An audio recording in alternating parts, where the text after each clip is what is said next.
How you been, Carl? I've been well, Gino. How have you been? You know, we always like to talk to you to get an update on what's happening with the Cape Wind project. Yeah, I just wanted to say that I'm speaking as a private citizen. Okay. And on Memorial Day weekend, I want to thank all our veterans, past, present, and future, our brave men and women serving in uniform overseas. Thank them for their service on Memorial Day weekend. Good enough. So what's happening out there? Well, lots have happened in the last couple months. I want to start with Cape Wind. Several lawsuits have been tossed out, which they've been waiting for a long time. Federal lawsuits have been tossed out. 2 of them were sent back for administrative review, which is pretty much an administrative move. It's nothing serious. And recently there was a lawsuit tossed out at the federal court in Boston against NSTAR. That was tossed out as well. So things are moving along. What's NSTAR? NSTAR is a utility like National Grid off island that provides electricity to the Cape and the Vineyard. Why would they throw that out? Well, the opponents had begun a lawsuit against them, claiming it was unconstitutional, and the state acted in an arbitrary and capricious way by approving the merger of NSTAR and Northeast Utilities. And they wanted to say that, the opponents wanted to say that the state pressured them, put undue pressure on the regulators to approve that contract, the power purchase agreement, because to make it contingent on approval of Northeast. It's a little confusing. It is. It sounds confusing. Let me start over. Basically, Northeast Utilities wanted to merge with NSTAR. Northeast Utilities is a big utility in Connecticut. And the state said, okay, we'll merge you with Northeast Utilities and NSTAR. And they were interested in having NSTAR buy some of Cape Wind's power, 27.5%. So the opponents claimed that it was a sweetheart deal, and it wasn't. It was just another power purchase agreement. Okay. All right, so where are we now? Well, the project is working on financing. Bottom line is they should have financing secured by the 3rd quarter, and after that they should start upland construction, which is the construction for the cable conduits, bringing the cables from the substation offshore into the substation onshore. And then ocean construction should start early next year. Isn't there been something in Congress that's holding it up a little bit because the incentives aren't there yet? Well, Cape Wind, I believe Cape Wind qualified for the incentives, because what happened is that when they agreed to make the production tax credit and the investment tax credit work until December 31st of last year, if you spent 5% of your total project cost by December 31st, then you would qualify for the production tax credit or the investment tax credit. So Cape Wind, I believe, has qualified for the production tax credit or the investment tax credit. It depends which they choose. Now they're separate, okay? You can choose, as a developer of a wind farm, you can choose to take the investment tax credit in lieu of the production tax credit. The investment tax credit will give you 30% of your cost of your project, but you don't get the production tax credit if you choose the investment tax credit. You can also choose to take the production tax credit, which is about 2 cents per kilowatt hour, and it locks in for 10 years, the first 10 years of the project. So you can't do both. You can only pick one. So when people hear incentive, I think a lot of times it irks them a little bit. Why should we be giving, these utilities any incentive? Well, it's not so much the utilities, it's the project developers and the owners of the projects themselves who are generating the power. The government has been handing out subsidies to energy companies for decades. Oh, really? Oh, yeah. Fossil fuels are subsidized to the tune of about $4 billion a year of taxpayer money.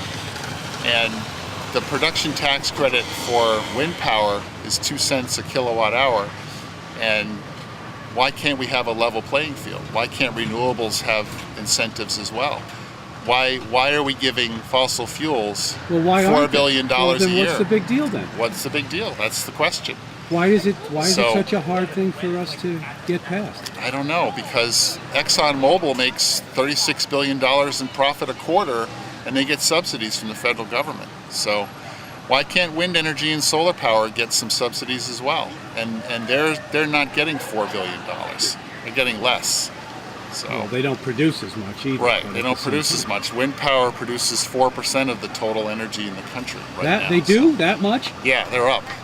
But That is quite a bit. I and didn't think it was that much. wind power is coming down in price a lot as well, especially land-based. Okay. Offshore is still a little bit more expensive because it just hasn't been developed as much. But if you get into the economics of scale with offshore, the price will come way down.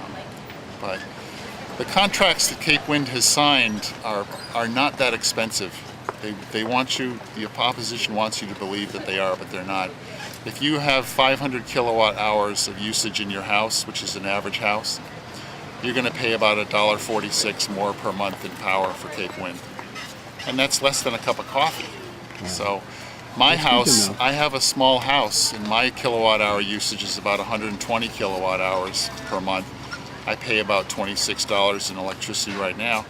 Cape Wind's going to add. You have a low electric bill. Yeah, I don't use much. Wow. I have all compact fluorescent light bulbs in my house. My gosh. So, and my Cape Wind expense is going to be about 36 cents or 35 cents more per month. I'm willing to pay that. All right. All right. And you can It's also- good to know, get that perspective.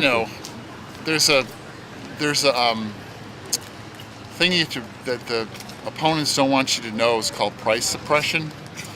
It's complicated because the hourly spot market that all the utilities buy into in the New England power pool, it gets complicated how the power is sold and bought every hour. But basically, they go to this bidding system where they ask for power from power plants all over the region. And this is kind of explaining it in simple terms. But the situation is that Cape Wind can bid zero when they're bidding to sell power because they don't have a fuel cost. And they knock higher priced power plants off the top of the stack, the bidding stack, because they don't have any fuel costs, so they have zero. They have zero cost. And that's important. Now, price suppression has been shown by studies to be $4 billion over the life of the project, the Cape Wind project. So 4 to 7 billion in price suppression, and that saves the ratepayers of New England directly. So we should the lawsuits are being settled. That's good news. No power plant in the history of this country has ever been more closely scrutinized by Cape Wind than Cape Wind has. The Deepwater Horizon rig that blew up in the Gulf of Mexico a couple of years ago, the comment period on that was 30 days, and the review was 17 pages long. And Cape Wind has a review that's 9 feet tall of paperwork. You'd have to have a hand truck to carry it around. It's 9 feet tall, and we're in our 13th year now. And that is Now, Cape Wind has all its permits. It has an approved construction and operation plan from the Department of the Interior, has all its state and local permits, and the opposition has stated publicly, William Koch has stated publicly that his strategy is to delay with court action. And I'm sorry to say, but the opposition is failing in their efforts in court. And I think I wish that people didn't have such an emotional knee-jerk reaction to it, to the project, because its benefits are far outweigh its drawbacks. okay. Well, Carl, it's always And- good catching up. Do you have something else you want I to? wanted to say something else as well. Locally here, we're faced with the prospect of a third electrical cable, and the reason for that is because last summer we hit a peak power of 45 megawatts on a hot July afternoon, and the third cable will cost about $60 to $80 million, and the ratepayers are responsible for paying for it with a cable surcharge on our electric bill. And I think it's time for Nantucket to revisit the idea of alternative energy. I think it's time to look at wind and solar. If anybody's been to Barnstable Municipal Airport lately, I think they're building a massive solar farm there. I think I saw the framing being put in next to the runways.